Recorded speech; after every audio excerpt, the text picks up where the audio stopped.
नमस्कार, आदाब। आप सभी लोगों का स्वागत है टीवी नेशन भारत क्राइम की इस कहानी में। उम्मीद करता हूं आप और आपकी फैमिली अच्छी होगी। एक सादाब नाम का लड़का जिसकी उम्र 24 साल थी, पेशे से वो फेरी का काम करता था। गांव कस्बे में घूम घूम कर कपड़ा बेचता था और एक महिला जो शादीशुदा थी, जिसकी उम्र करीब 35 साल थी, नाम मर्जीना था। तारीख 23 अगस्त 2024 की सुबह के 11 बज रहे थे। एक व्यक्ति जिसका नाम मुस्तकीम था, उम्र 55 साल, वो व्यक्ति काफी घबराया हुआ थाने में पहुंचता है और थाने के एसएचओ साहब को अपने बेटा सदाब की गुमशुदगी का रिपोर्ट लिखवाता है। उनका बेटा सदाब, जिसकी उम्र 24 साल थी, वो आस-पास के क्षेत्र में फेरी लगाकर कपड़ा बेचता था।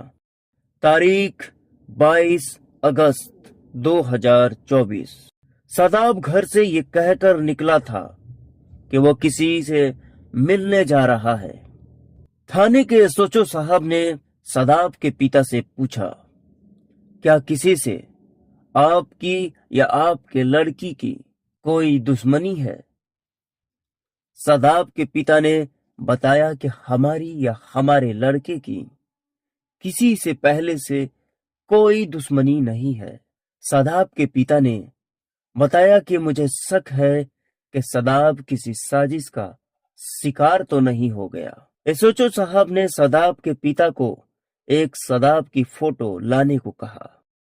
फोटो मिलने के बाद दो पुलिस वाले सदाब के मोहल्ला मलकपुरा में जाते हैं और वहां जाकर सदाब की जानकारी निकालते हैं। इधर थाने के एसएचओ साहब ने एसपी साहब से गुमशुदा सदाब की कॉल डिटेल निकालवाने की निर्देश मांगा। अगले ही दिन सुबह पुलिस को सदाब की कॉल डिटेल्स भी मिल गई। सदाब के मोबाइल पे आई अंतिम कॉल पर पुलिस के शक की सुई अटक गई थी और इधर जो मोहल्ले से पुलिस को जानकारी मिली वो भी हैरान करने वाली थी। पता चला कि सदाब कई महीनों से मर्जीना नाम की महिला से रिलेशन में था और कॉल डिटेल्स जो पुलिस को मिली थी, उस कॉल डिटेल्स में आखिरी जो कॉल था वो भी मर्जीना नाम की महिला की थी। पुलिस को पूरा यकीन हो चुका था कि सदाब के गायब होने में इसी महिला का हाथ है। जब पुलिस ने मर्जीना नाम की महिला को हिरासत में लेकर पूछताछ की तो पहले मर्जीना ने पुलिस को गच्चा देने का प्रयास किया। जब पुलिस ने करीब पूछताछ की तो मर्जीना टूट गई और उसने अपना जुर्म कबूला।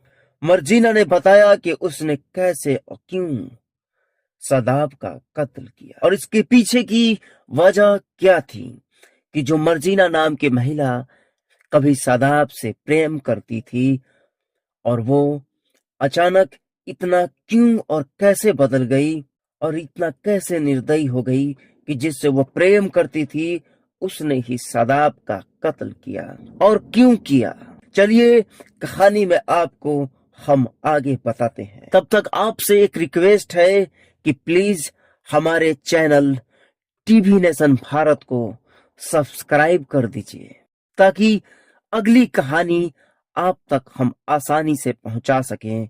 मर्जीना ने बताया उसकी दोस्ती फेसबुक के जरिए सदाब से हुई थी। सदाब बगल के गांव का ही रहने वाला था। मर्जीना कुछ समय पहले अपने पति से लड़कर घर छोड़ के सदाब के साथ गांव से करीब 10 किलोमीटर दूर कमरा किराया लेकर रह रही थी। मर्जीना पे मर्जीना के मायके वालों के ज्यादा दबाव के कारण मर्जीना फिर अपने पति के पास वापस आ गई और अपने पति के साथ रहने लगी। लेकिन गांव वालों के सामने मर्जीना के पति का मजाक बना था। उस बदले की खून का भूत मर्जीना के पति के आंखों में सवार था। एक दिन सुबह मर्जीना का देवर, जिसका नाम सावेज था, जब अपने भाई से मिलने आया, तब दोनों भाई ने अपनी बेइज्जती का बदला लेने के लिए शादाब को रास्ते से हटाने का प्लान बनाया और मर्जीना पे दबाव बनाकर शादाब को मर्जीना के घर बुलवाया। फिर तीनों ने मिलकर शादाब का गला घोंटकर शादाब का कत्ल कर दिया और रात होने का इंतजार करने लगे। करीब रात के 2 बजे शादाब की डेड बॉडी को एक बोरे में तीनों ने मिलकर रखा और बाइक पर उस शव को लादकर घर से करीब 1 घंटे की दूरी पे एक तालाब था, उस तालाब में शादाब के बॉडी को बोरे सहित फेंक दिया और फेंक कर घर चले आए। और जो भी निशानी थी, शादाब की चप्पल, कपड़े, पर्स, इन सबों को अलग अलग जगहों पर फेंक दिया और निशानी को छुपाने की कोशिश की। पुलिस ने मर्जीना के बयान को रिकॉर्ड कर लिया। पुलिस ने मर्जीना और उसके पति अफजाल और देवर सावेज के बयान को रिकॉर्ड कर लिए। इसके बाद सावेज, मर्जीना और अफजाल को हिरासत में ले लिया गया। सावेज के निशानदेही पर शादाब का मोबाइल फोन व उसके चप्पलें भी बरामद कर ली गई। अफजाल व सावेज ने मर्जीना के दिए बयानों का समर्थन किया। फिर एसएसपी परमेद डोभाल ने मंगलौर कोतवाली पहुंचकर शादाब हत्याकांड का खुलासा कर दिया।